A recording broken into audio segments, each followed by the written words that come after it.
Hello guys, welcome back to our channel. అన్నదానం మన హిందూ సంప్రదాయంలో అత్యంత పవిత్రమైన సత్కార్యంగా భావించబడే కార్యక్రమం. ఇది ఒక సేవా కార్యం. ఇందులో ఆహారాన్ని పేదలకు, ఆకలిగా ఉన్న వారికి సమర్పిస్తారు. ధర్మశాస్త్రాలలో అన్నదానం సమస్త దానాల కన్నా శ్రేష్టమని పేర్కొనబడింది. అన్నదానం సమం దాన భూలోకేన విద్యతే అంటే భూమి మీద అన్నదానానికి సమానమైన దానం లేదు అని వేదాలు చెబుతాయి. ఆకలి అన్నది ప్రాణకోటికి అత్యవసరమైనదిగా భావించబడుతుంది.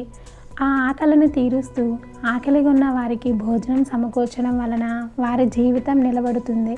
అందుకే అన్నదానం చేయడం వల్ల పుణ్యం పొందుతారని చెబుతారు. హిందూ పురాణాలలో మరియు ఇతిహాసాలలో అన్నదానం విశేషంగా ప్రస్తావించబడింది. భగవద్గీతలో కూడా అన్నదానం యొక్క ప్రాధాన్యతను కృష్ణ భగవాన్ చెప్పారు. సత్యనారాయణ వ్రతం, గణపతి పూజలు, వ్రతాలు, పండుగలు వంటి సందర్భాల్లో అన్నదానం చేయడం సంప్రదాయంగా చేయబడుతుంది. అన్నదానం చేస్తే కర్మల వలన కలిగిన పాపాలు తొలగిపోతాయని, పుణ్యం లభిస్తుందని నమ్మకం ఉంది. అన్నదానం చేయడం ద్వారా సమాజానికి ఎంతో ఉపయోగకరమైన సేవ చేయబడుతుంది. ఇది భక్తులకి, సేవకులకి, పేదలకి పెద్ద మొత్తంలో ఉపయోగపడుతుంది. ఈ విధంగా అన్నదానం మన సంప్రదాయంలో చాలా గొప్ప స్థానం కలిగి ఉంది. ప్రతి ఒక్కరూ తమ శక్తి మేరకు అన్నదానం చేయాలని, అందరితో ఆహారాన్ని పంచుకోవాలని అభిలషిస్తారు. మన పురాణాలలో, శాస్త్రాలలో, మహాభారతం వంటి ఇతిహాసాలు అన్నదానం గురించి అనేక కథలు ఉన్నాయి. ఉదాహరణకు, కర్ణుడు తన జీవితం అంతా పేదలకు దానం చేస్తూ చివరి శ్వాసలో కూడా అన్నదానం చేయాలని తప్పించడం తెలిసిందే. అన్నం అంటే కేవలం భోజనం మాత్రమే కాదు, ఇది జీవితానికి పునాది. వేదాలు అన్నం పరబ్రహ్మ స్వరూపమని చెబుతాయి. ఈ నేపథ్యంలో అన్నదానం అంటే పరబ్రహ్మ స్వరూపాన్ని పంచడం అనే భావన ఉంది. పుణ్యక్షేత్రాలలో, ఆలయాలలో అన్నదానం ప్రత్యేక ఉత్సవంగా నిర్వహించబడుతుంది. వ్రతాలు, పండుగలు, యాత్రల సందర్భాలలో భక్తులకి, పుణ్యార్థులకి ప్రత్యేకంగా అన్నదానం ఏర్పాటు చేస్తారు. భూమిపై ఎవరూ ఆకలితో ఉండకూడదనే సంకల్పంతో చాలామంది ధనవంతులు, సమాజ సేవకులు, స్వచ్ఛంద సంస్థలు అన్నదాన కార్యక్రమాలను నిర్వహిస్తున్నారు. పలు ఆలయాలు, ఆశ్రమాలు, ట్రస్టులు నిరంతరం అన్నదానం నిర్వహిస్తూ ఉన్నారు. హిందూ ధర్మంలో అన్నదానం గురించి అనేక ఉద్భవాలున్నాయి. పురాణాలలో అన్నదానాన్ని కేవలం పుణ్యకార్యం మాత్రమే కాదు, అత్యంత పవిత్రమైన యజ్ఞంగా కూడా పేర్కొనబడింది.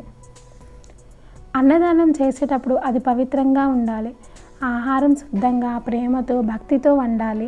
పేదలకి, బలహీన వర్గాలకి ఆహారం పంచడం ద్వారా మనం వారి ఆకలి తీర్చడమే కాదు, మన చిత్తశుద్ధిని కూడా పెంపొందిస్తాం. కాలక్రమేణా అన్నదానం చేసే విధానం మారినప్పటికీ దాని ప్రాముఖ్యత ఏమాత్రం తగ్గలేదు. ఆలయాలలో పెద్ద పెద్ద వంటశాలలు ఏర్పాటు చేసి రోజు వేలాది మందికి అన్నదానం చేయడం ఒక సంప్రదాయంగా మారింది. తిరుమల తిరుపతి దేవస్థానం ప్రతిరోజు వేలాది మందికి ఉచిత అన్నదానం అందిస్తుంది. ఇది ప్రపంచంలోనే అతిపెద్ద ఉచిత భోజన పథకంగా ప్రసిద్ధి చెందింది. ఇక్కడి భక్తులందరూ, పుణ్యార్థులందరూ నిస్సంకోచంగా సమానంగా భోజనం చేస్తారు. కొందరు భక్తులు రోజు తాము శక్తి మేరకు నిరాహారులకు భోజనం సమకూర్చడం ద్వారా పుణ్యం సంపాదిస్తారు. ఈ పద్ధతిలో ఒక ట్రస్ట్ లేదా ఒక సంస్థ ద్వారా భక్తులకు అన్నదానం చేయడానికి విరాళాలు ఇస్తారు. ఆ విరాళాలతో అన్నదానం నిర్వహించబడుతుంది. పుట్టినరోజు, వివాహ వర్ధంతి, ముక్కోటి ఏకాదశి వంటి సందర్భాల్లో అన్నదానం నిర్వహించడం చాలా సాధారణం. అన్నదానం చేసే సమయంలో ఆహార నాణ్యత మీద చాలా జాగ్రత్త వహించాలి. అందరికీ సమానంగా, శుద్ధంగా వండిన ఆహారం ఇవ్వడంలో జాగ్రత్త తీసుకోవాలి.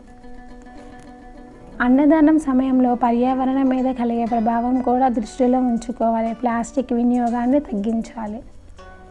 అన్నదానం మన సంప్రదాయంలో అంతులేని ప్రాధాన్యత కలిగి ఉంది. ఇది కేవలం ఆహారం పంచడం మాత్రమే కాదు, మనం సమాజం పట్ల చూపించే ప్రేమ, కరుణ, బాధ్యతను కూడా ప్రతిబింబిస్తుంది.